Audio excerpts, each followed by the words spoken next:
Bonsoir et merci de recevoir ce 19h45 en direct du plateau A de la télévision Labari. Avant le développement de l'actualité, voyons d'abord ce communiqué de presse de l'association des caméramans privés ASCAMEP.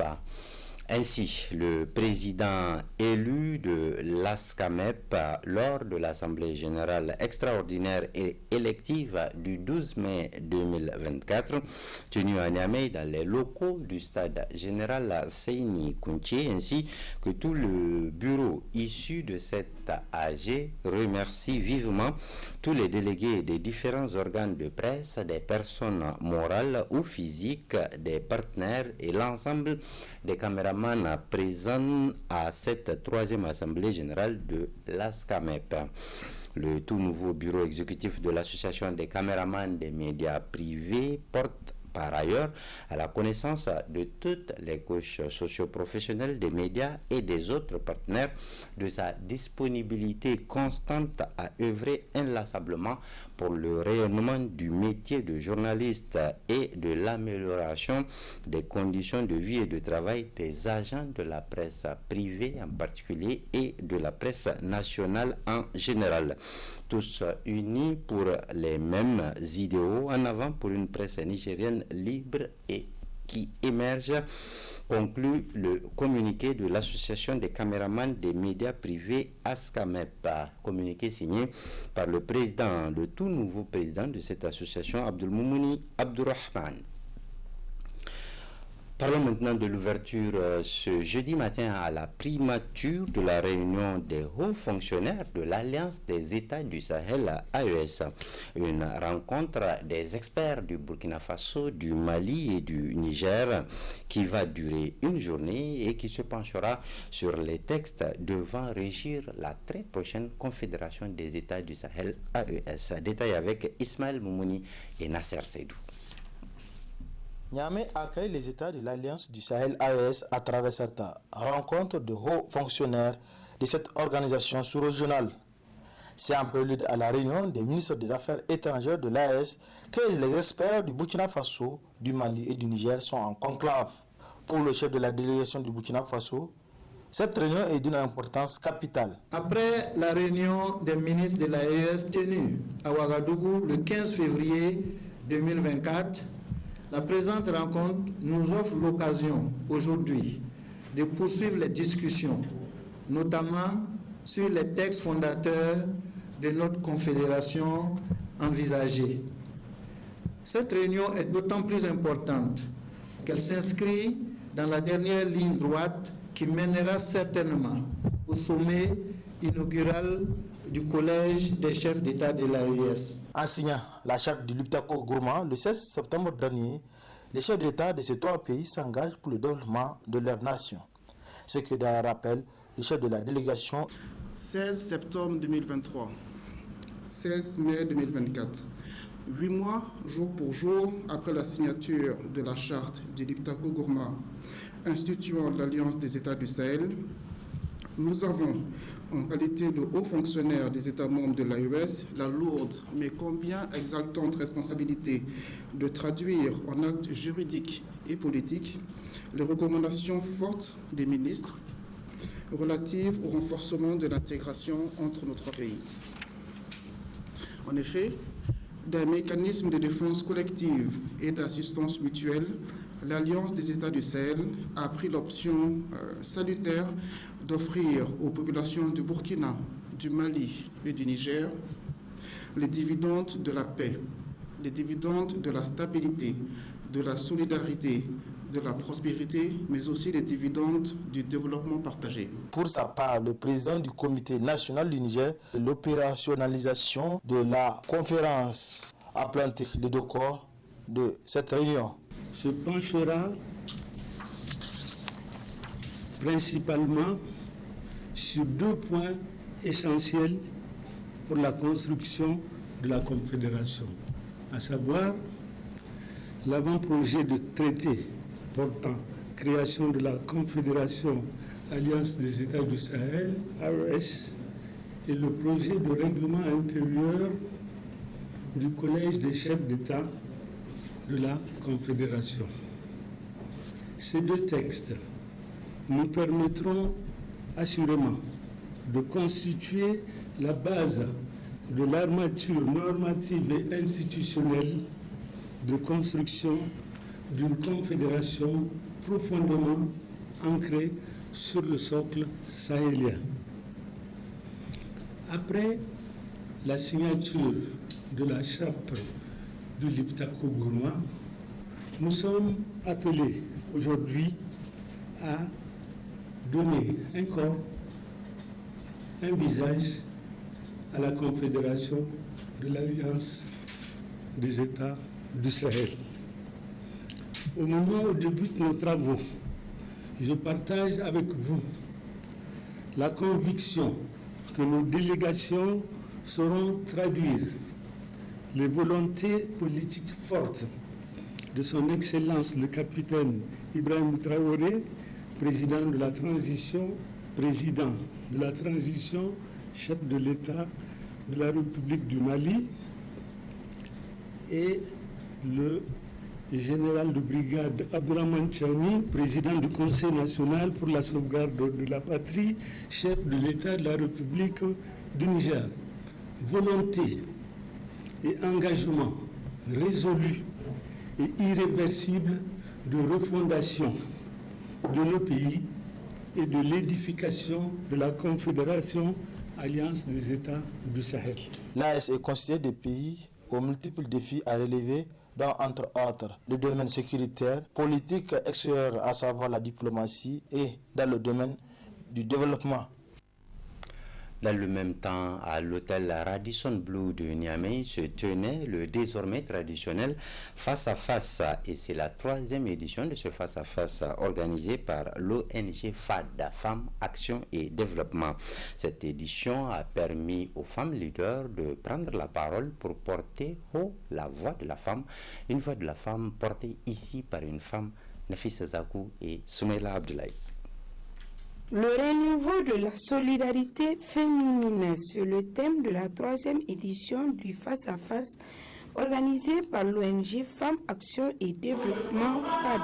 C'est un rendez-vous de donner et de recevoir entre femmes qui a pour but de promouvoir un cadre de solidarité féminine a été une occasion pour le public d'être édifié sur la situation de la femme nigérienne du 26 juillet à nos jours. Les jeunes femmes se doivent-elles de s'organiser, de transcender les clivages politiques et les querelles de leadership pour se battre et arracher leurs droits. À cet effet, le défi premier à relever pour obtenir gain de cause est la solidarité entre elles. Pour ce faire, elles ont, à l'instar des hommes, un grand rôle à jouer et des responsabilités à assumer. Éviter de trop promettre, suggérer des solutions concrètes à leurs préoccupations. L'électorat des jeunes et des femmes, une attention particulière. Le système de quotas, mesure temporaire, est l'outil le plus efficace pour surmonter les obstacles à l'accès des jeunes femmes à la prise de décision politique. Il est un moyen en vue d'une fin, la parité dans le monde politique. C'est à ce prix que le chemin pour la parité serait balisé. De ce fait, les jeunes femmes doivent s'organiser et se battre pour arracher leurs droits.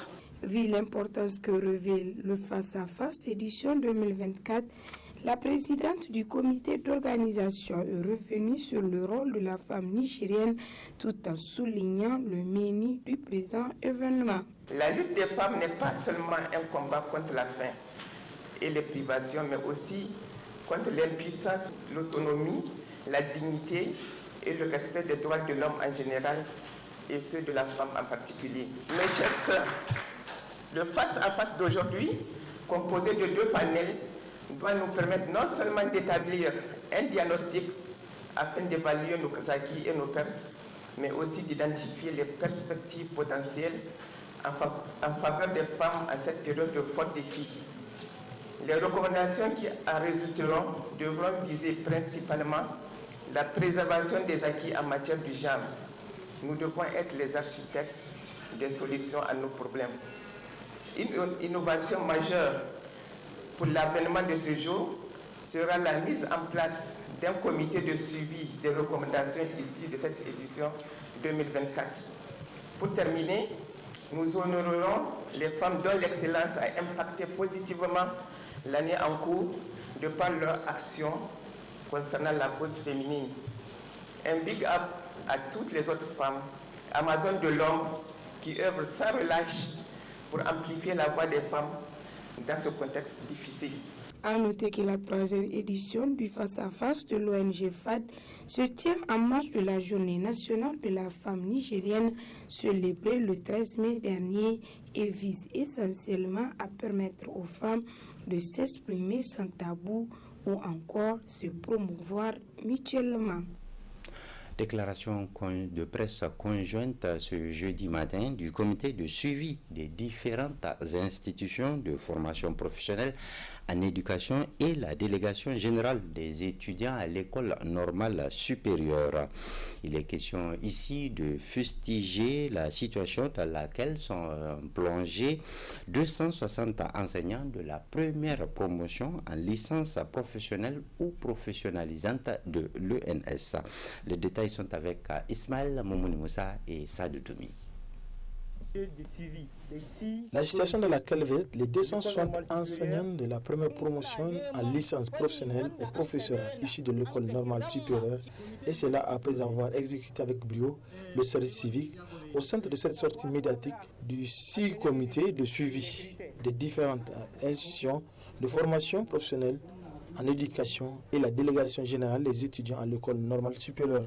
Exige du gouvernement de transition le recrutement direct à la fonction publique des 260 enseignants de la première promotion en licence professionnelle au professorat ici de l'école normale supérieure, dont 126 enseignants de français histoire géo et 124 enseignants de français anglais, avant ayant accompli le service civique national de 2 ans. Rappel au CNSP que les enseignants formés de l'école normale supérieure n'ont jamais connu une telle rupture d'égalité qui a consisté au recrutement direct à la fonction publique d'une partie de la première promotion en LPPS, les scientifiques, et du renvoi en service civique pédagogique et professionnel. Les concernés ont accompli leur devoir avec dévouement et méritent un traitement spécial pour la continuité de leur carrière professionnelle. Exige du CNSP le devoir urgemment de revoir urgemment leur cas, car ils ont déjà pris leur cessation de service. Cependant, des écoles sont vidées en pleine année et cela compromettra l'avenir des jeunes scolaires nigériens ainsi que le rendement scolaire. Outre la majorité parmi eux ont des responsabilités sociales, des pères de famille au chômage. Quel scandale pour le CNSP. Conscient du rôle important de l'école pour la société, raison pour laquelle ils invitent les autorités de laisser les professionnels dispenser les cours. Parlant de refondation de la nation, rappelle au CNSP que l'éducation demeure la clé du développement de tout pays. Par conséquent, il faut le confier aux enseignants professionnels du domaine que nous appelons effectivement les soldats du savoir. Tout comme dans le domaine de la sécurité, personne ne fait le travail des militaires à leur place. Alors, dans le domaine de l'éducation, nul ne fera le travail des enseignants professionnels ayant acquis la formation pédagogique efficace pour accomplir cette tâche. Exprimons notre mépris quant au système du service civique. Si le recrutement n'est pas garanti, cela aura des conséquences graves et pourra déstabiliser le système éducatif nigérien qui est déjà à terre. Après avoir apporté leur soutien au Conseil national pour la sauvegarde de la patrie, dans sa conquête de souveraineté, le sous-comité de gestion et les étudiants de l'école normale supérieure invitent ces mêmes autorités d'œuvrer afin d'alléger la souffrance de la population. Parlons maintenant d'un problème de santé publique dans notre pays. J'ai nommé l'hépatite, une maladie dangereuse. Alors, comment se manifeste l'hépatite? Quelles sont ses causes et conséquences, mais surtout son mode de prévention? Le tout, c'est avec Asma Oseidou. L'hépatite, une maladie du foie causée par un virus, le VHB, qui se transmet par les relations sexuelles ou le contact avec du sang infecté.